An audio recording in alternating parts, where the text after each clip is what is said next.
Welcome to Watching the Throne. A lyrical analysis of Kanye West. My name is Chris Lambert. And my name is Travis Bean, and today is day 22 of the Jesus is King Advent Calendar. We're counting down the days to Kanye's new album. And, I know I keep saying this every episode, but I feel like this is going to be the best day yet. I think so. And we are less than a week away from the album. Whew, gosh. Less than a week away. 5 days. And what about that news that came out, huh? That is interesting. Yeah, that news that came out on September 22nd, that was nuts. Yeah, so cool. We'll talk about that soon. Someday. Maybe we won't, though. Yeah.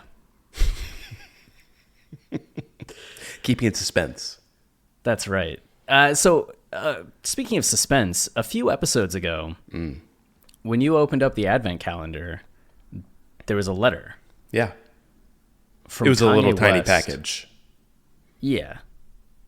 Addressed to me. Yeah. From Kanye. Mm-hmm. So you mailed that to me. I sent it over, 3-day shipping. Yeah, because you're a good friend. Yeah. I'm not going to pay for same-day shipping, but I can get it to you in 3 days. I have the letter right here. Oh, wow. What do we got here? Let me open it up. Okay. And here we go. Wow. This must be a heavily taped letter. I think he licked the back of it. Oh, and sealed yeah. it shut. I got that special sauce. All right, I got it. You ready? I've never been more ready for anything in my entire life. This is handwritten, and I just want to say up front, Kanye's handwriting is very lovely. Oh, wow. It was done with a orange pen, which I think is a good thing, because you remember when he was circling words in the dictionary, he was using an orange highlighter for positive words. He probably did this in the same sitting then. Well, I like to think maybe, though that would be a long time ago. Yeah, well, maybe he's been planning this for a while. Just had it in the background. Like, now I'm going to send him the letter. Well, so here's what the letter says. It says, "Dear Chris, I feel like I can call you Chris because you and me are so alike. I'd like to meet you one day. It would be great to have a catch. I know I can't throw as fast as you, but I think you'd be impressed with my speed. I love your hair. You run fast. Did you have a good relationship with your father? These are all things we can talk about and more.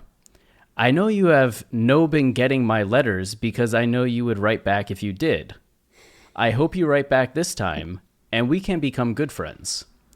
I am sure our relationship would be a real home run." Now, Chris, what is your initial reaction to a letter like this? I am just floored that he would take the time to use so many baseball references. Uh-huh. I think that's a wonderfully considerate thing, given baseball is my favorite sport. I think Rookie of the Year is your favorite movie. Not true. Little Big League is the that's right. superior movie that involves a 12-year-old getting involved with Major League Baseball. That's one way of looking at it. Mine involves Chicago Cubs. It's set in the city I live in, but okay, sure, whatever. Hey, you lived in Minnesota for a little bit. Little Big League involves the Twins, but Little Big League has Ken Griffey Jr. in it. Well, That's the difference maker. Rookie of the Year is it Sammy Sosa? No. Who's in that movie? Is anybody in that movie? Nope. What movie am I thinking of where Sammy Sosa's in it? I have no idea if Sammy Sosa was ever in a movie. He is. He's like waving to the kids in the crowd. Anyway, keep going. Okay. So I'm honored that Kanye would take it that far. I think it's great that he wants to know about, my history, that he wants to play catch. He would go so far. I know he plays basketball and has started skateboarding. I've never seen him with a baseball glove on, or throwing anything. So I think this is a really great letter, though the writing feels kind of off. Yeah, a little bit. And I feel like I've heard the letter somewhere before, actually, which is kind of starting to make me a little paranoid. Well, hopefully we figure that out someday. Can I reach into the day 22 slot here? Yeah, please. Let me go. Oh, it's another letter from Don't Kanye. say. Here, let me get this open.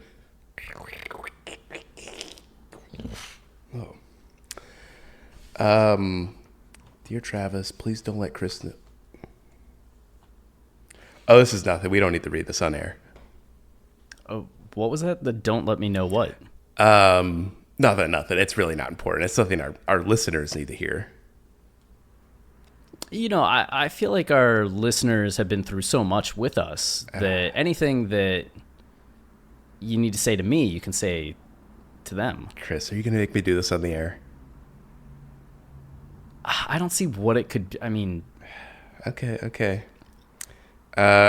It reads, Dear Travis, please don't let Chris know that I wrote him a letter pretending to be Kanye. I want to strengthen my relationship with Chris, and he has been distant from me for a while. And I'm thinking that this will push him to reach out to me and rekindle our friendship because I have connections with Kanye. Love, Clazy. oh, that son of a bitch. I don't know why he would put it in the advent calendar. He had to known I was going to read it on air. It's all part of his diabolical plan. He doesn't want to rekindle the relationship. He just wants to ruin me. You know what this is, and it all makes sense now. It makes so much sense. So much sense. He and I have been watching Always Sunny in Philadelphia. You know? Yeah, like right. good friends do. Right. We're broing out some Always Sunny. And at one point, I started watching it without him. And he was busy doing his thing. I think he was starting a lemonade stand in Botswana. Well, he needed some walking around money. Yeah. I was like, Clay. Well, he wanted me to wait, but I was like, how can I wait to watch Always Sunny? There's a new season coming soon, Right. so I'm going to watch that shit. So that's where I heard the letter from. It's what Mac writes to Chase Utley. You know, I mean, I know you meant no ill intent, but that probably really hurt Clay. Well, I mean, is he even a person? Well, for anybody new to the show, Clazy is Jay-Z's clone, and we're getting to a real existential debate here. Like, would a clone have human rights? Like, someday when clones exist, are they equal to humans?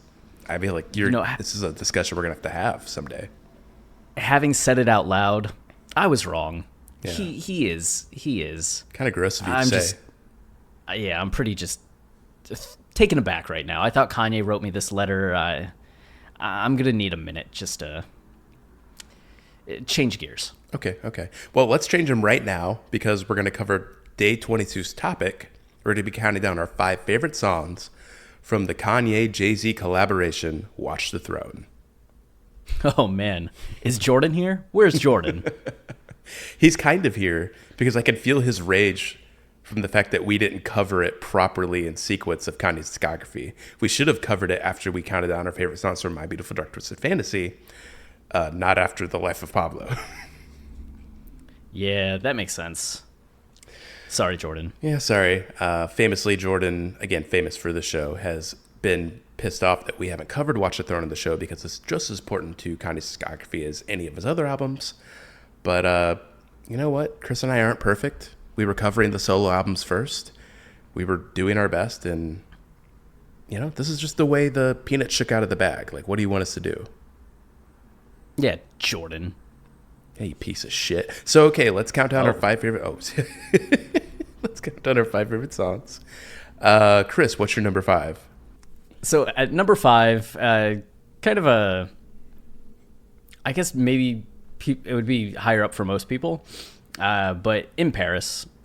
Ooh, I have that way down there. I still think the song overall is like immensely energetic and is as popular and well known as it is for a very good reason.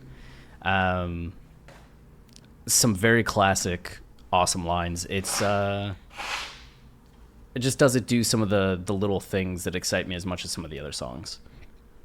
What is it not doing, Chris? Huh? What does it have to do for you? Well, I'll tell you this. It's got to have more Kanye. No, I say that, but one of the other songs of this list, two of the other songs in this list don't have as much Kanye. Yeah. And maybe it's just I've heard it so many times. Yeah. That's the other thing too. Yeah, maybe it's not the song's fault, it's yours.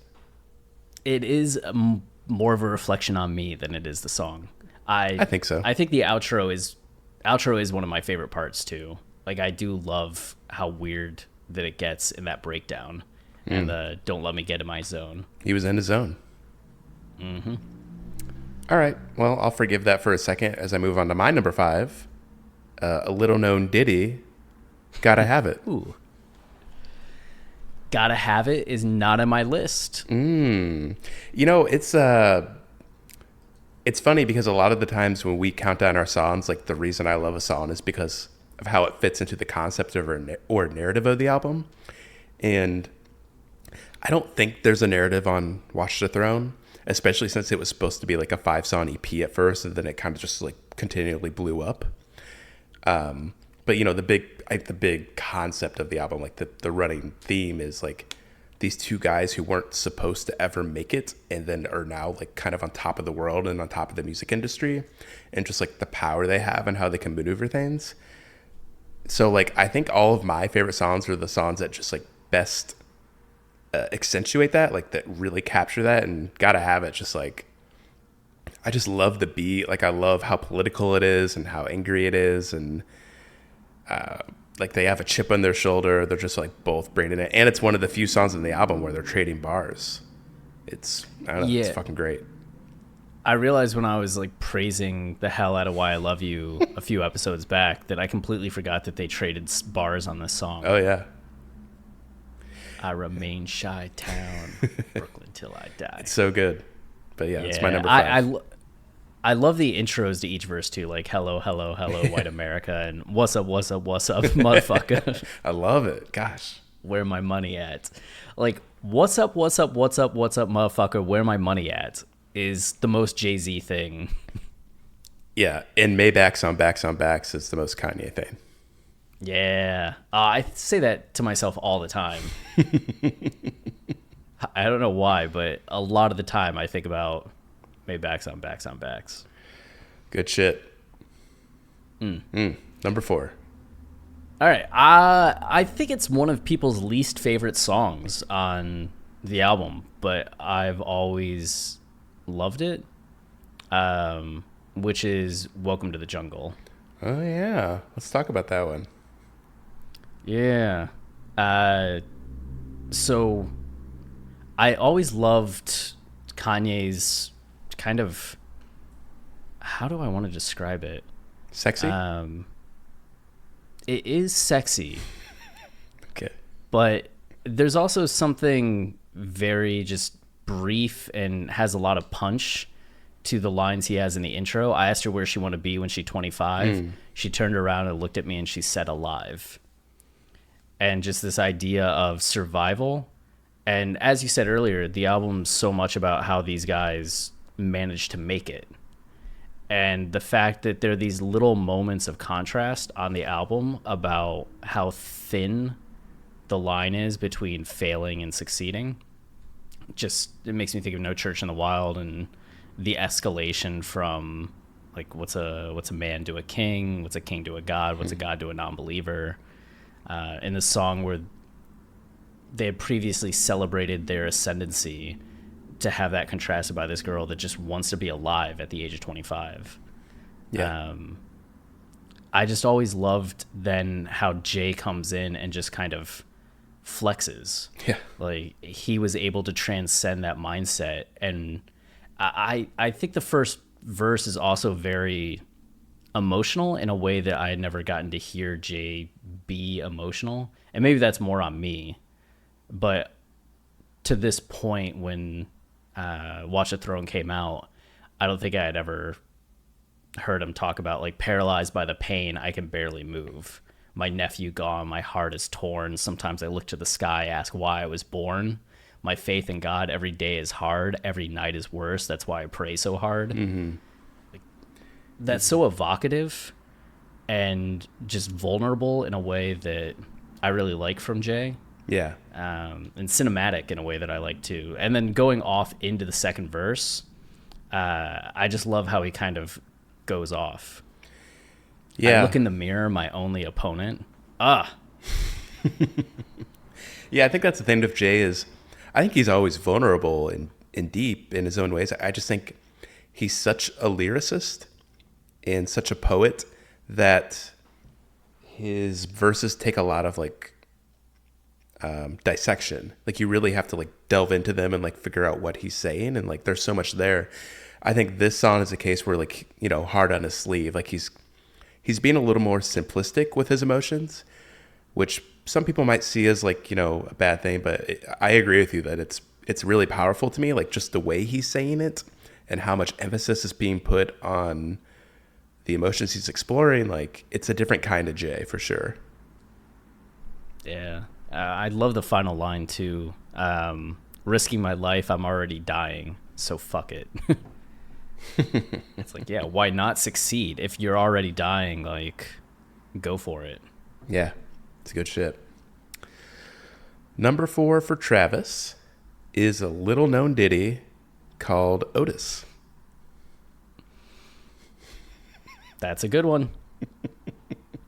This one actually nostalgically is probably the one I remember, like the only one I really remember listening to a lot early on.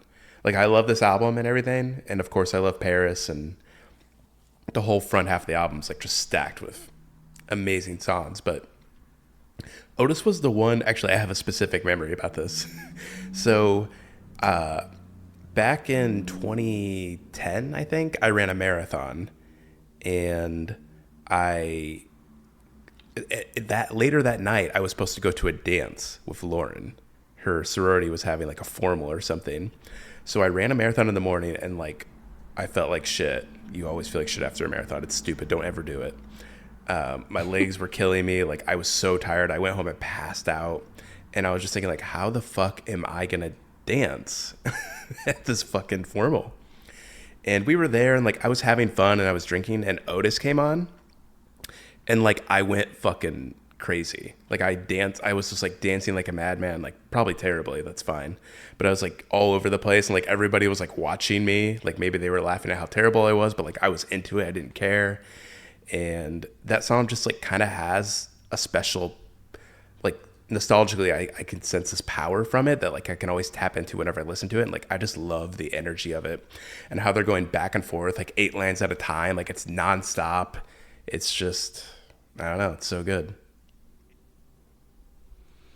I originally had Otis on my list at number 2, but I'm actually going to bump it just to talk about a different song. Okay. But I love Otis a lot. I think in terms of catchiness or radio music, Otis is maybe like a perfect song. Yeah, it's pretty just awesome. In the energy, what it does with the sample, and then it's also going to forever be a memory for me because we incorporated it in our wedding. We had Try a Little Tenderness as one of the slow dance songs, and then transitioned to like Otis. Fuck yeah, or maybe we did the reverse. We came out to Otis and transitioned it to Try a Little Tenderness. Oh, nice. It's a blur. But we both the remember your song's wedding still really well. Part of the day. Yeah. Yo, and if you were dancing that day the way you were dancing at the wedding, then you were killing it. Yeah, okay, then yes. I definitely was dancing like that. Yeah, then you were killing it. Amongst white people, I was very good. Yeah. Fun side note, our editor at Forbes, Zach O'Malley Greenberg, has a verified commentary on Genius. On Otis? Yeah. Oh, wow. What is it? What is it? New Watch Alert Hublots? Hublots. Hublots. Like I said, I'm white. Yeah, it's a video, I guess. Oh, yeah. Weird. Yeah. People can go watch that for themselves. Yeah. Oh, wow. Oh, well, apparently we're just going to listen to Chris watching it. Oh, yeah, sorry. This is riveting. All right, number Three. three. Yep. Yeah, I got Why I Love You. Number 3. Oh, I thought it might be number 1. Okay. Yeah, no, It's no, my number number 2. three. Okay, So let's talk about it. okay, let's talk about it.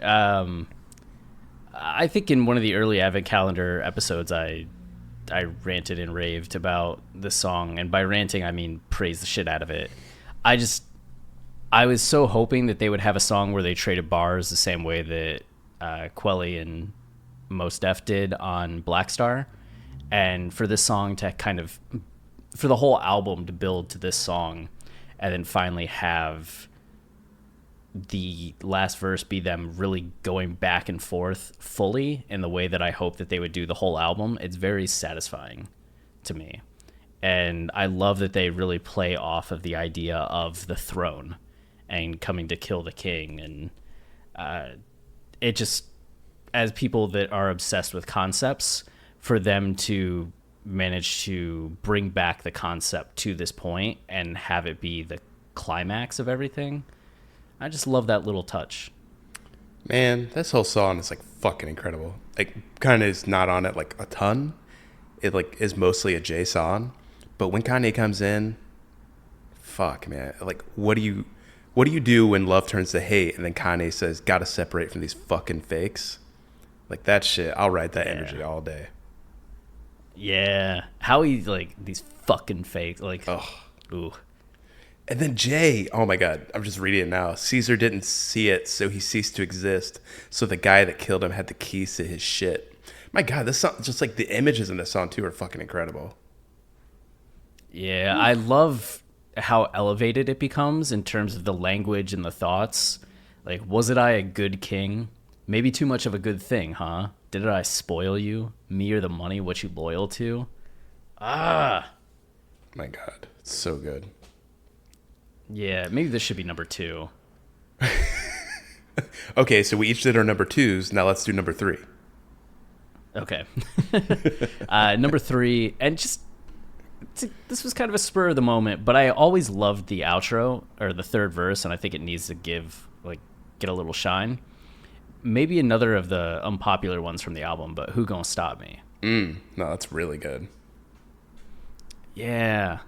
Like, you get the black cars, black cards, black cars, black on black, black broads, like whole lot of money in a black bag, black strap, you know what that's for? Like, it's one of my favorite Jay-Z flows or bars. And then where he gets to in the third verse is one of the reasons that for a long time, like, Kanye has so many good parts in the album, but I think the parts where Jay-Z really gets to flex on extended verses on Welcome to the Jungle and Who Gonna Stop Me are some of my favorite parts of this album. And when Jay really gets into it, like 2 seats in the 911, No Limit on the Black Card, and just goes through that whole stretch, and with how the production shifts at that point, I get so hyped every single time. Yeah. I mean, again, like the whole running theme of the album is like, you weren't supposed to make it and here you are. Like, this song really delves into like the depths of like how bad it can be, and like how bad of predicament people are in, and like your role as a leader. Like, this song really gets at that. And again, the beat, shit, man, it's Kanye just went crazy in this album. It's so good. Yeah, it reminds me a lot of kind of Jay-Z's version of the Power remix. Yeah. All Who Gonna Stop Me needs is a little Justin Bieber. Please. For the love of God, Justin Bieber, make a remix of this song. Please. Okay, I'm going to do something a little unorthodox because I think my number 3 is your number 1. So I'm gonna wait to talk about my number 3 if that's okay. Yeah, that's fine. All right. No Church in the Wild.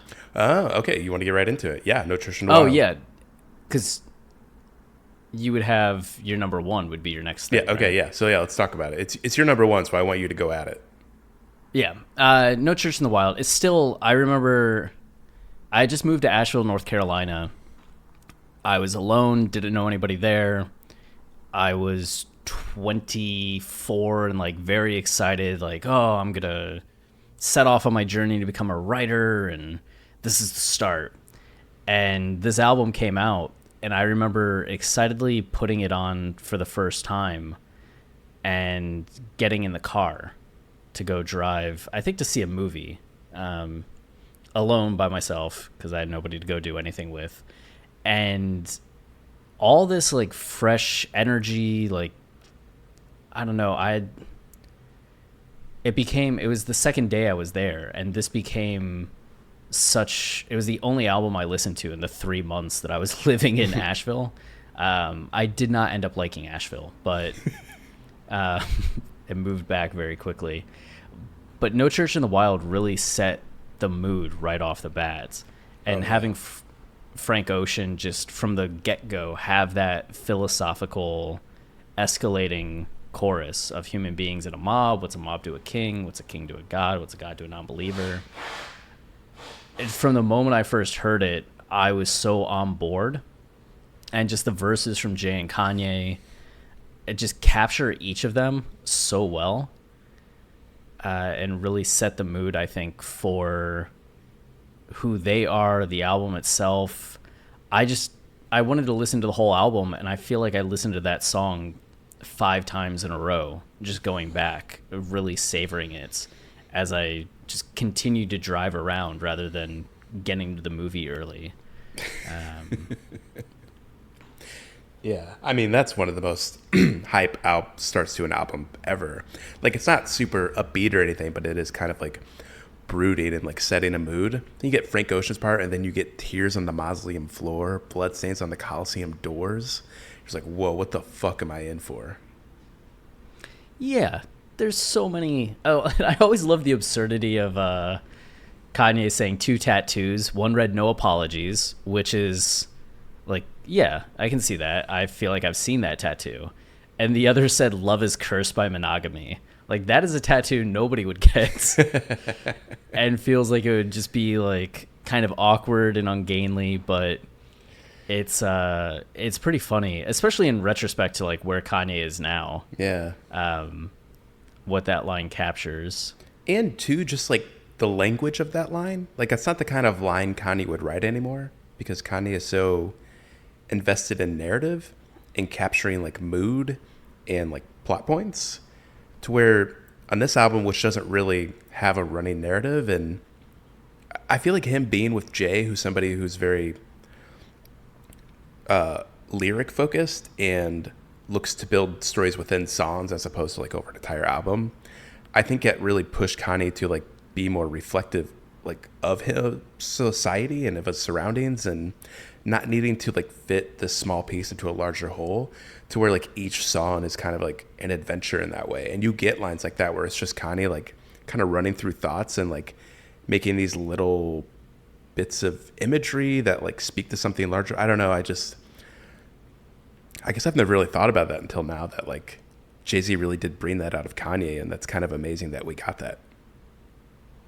It reminds me kind of what he was doing on Gorgeous, which seemed to be a bit more like you got a few bars that would be kind of a little story or insight or commentary in and of itself, and it was kind of like a series of snapshots. And I feel like this whole album is Kanye getting to do a series of snapshots, since it's not a narrative he has to build. Yeah, and him and Jay, like, not that they're competing, but like you kind of naturally compete with somebody like that in the room, and Kanye pushing himself lyrically in that way. Yep.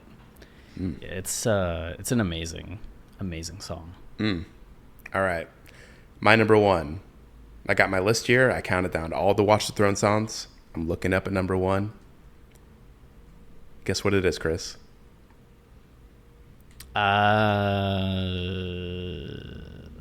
I mean, it could be in Paris. It's not. That's My Bitch? No. Murdered Excellence? My number one song on Watch the Throne Don't you dare. is Liftoff. God damn it. Oh, wait, hold on. Oh, I accidentally inverted the list. Oh, that's my least favorite. My bad. My number one is Paris, a.k.a. the Will Ferrell song. Okay. Thank goodness. Sorry, Jordan. Yeah, number one is... Sorry, Alex. Sorry, Alex. Sorry, Alex and Jordan. Those two are a pair, I tell you what. What is it? Where there's a Sith, there's an apprentice. Yeah, he is the Anakin for sure. Sorry, Alex. Fucking terrifying. Seems too fitting. I just gotta make sure I get higher ground on Alex so he doesn't take me out. Some people will get that. Yeah, my number one is Paris. Again, like the theme of the album being like you want to elevate yourself. That's such like a running thing of both Jay and Kanye's discography, is that you're not supposed to be here. You're not supposed to be on top of the world, yet here you are, like controlling the industry, shifting the zeitgeist, like shifting culture. And part of that involves your ego. And like you can have too much ego. Like you don't want to alienate people, but at the same time, like you should celebrate your ego. And to me, that's what Jay has always been the best at. Like a Never Let Me Down, his display of ego is like this, means so much to Kanye, somebody who looks up to Jay and wants to get to that level.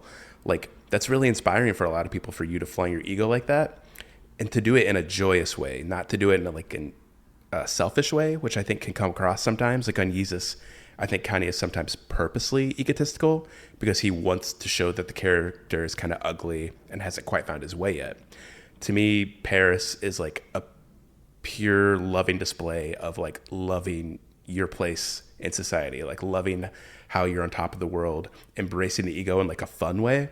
And they are just like, it's just dripping with swag and personality, and I don't know, like just the whole thing, like how they're trading bars back and forth, and it's in the video, and just I don't know, everything about it's like incredible to me. Like it captures that idea of like being the funnest, best version of yourself as you can. It's very well said. I feel like Jay comes off as so likable in the verse too, and Kanye comes off as so like extra. Yeah. And just how like aggressive he is in the song, but it's so them. Yeah. It's like really good. It's the best display, in my opinion, of them like together. Like they're not necessarily like trading bars like they are and Gotta Have It or Why I Love You, but this song feels so them. Like you could picture them like in the studio just like high-fiving, like holy shit, like we're nailing it. Like this just feels like the energy they bring to a room. Yeah. I love the J line, bitch behave, just might let you meet Ye. Every line's incredible. And you get the Yeah. Will Ferrell part, like it's just so good. It's infinitely quotable. It does that postmodern Will Ferrell Blades of Glory insert. Good shit. Yep. All right, Jordan, you happy we talked about it? Yeah, there you go. I guess we don't have to do the season. No, I mean, Just kidding. pretty much covered everything. Just kidding. We haven't talked about That's My Bitch for 75 minutes. Yeah, we didn't talk about That's My Bitch at all. I'm surprised it's not on the list. Yeah, that could have been my number 5. It's near number 5 for me for sure, but not quite there. Well, stay wavy. And have liftoff. I mean, keep it loopy. Don't have liftoff. Lift yourself.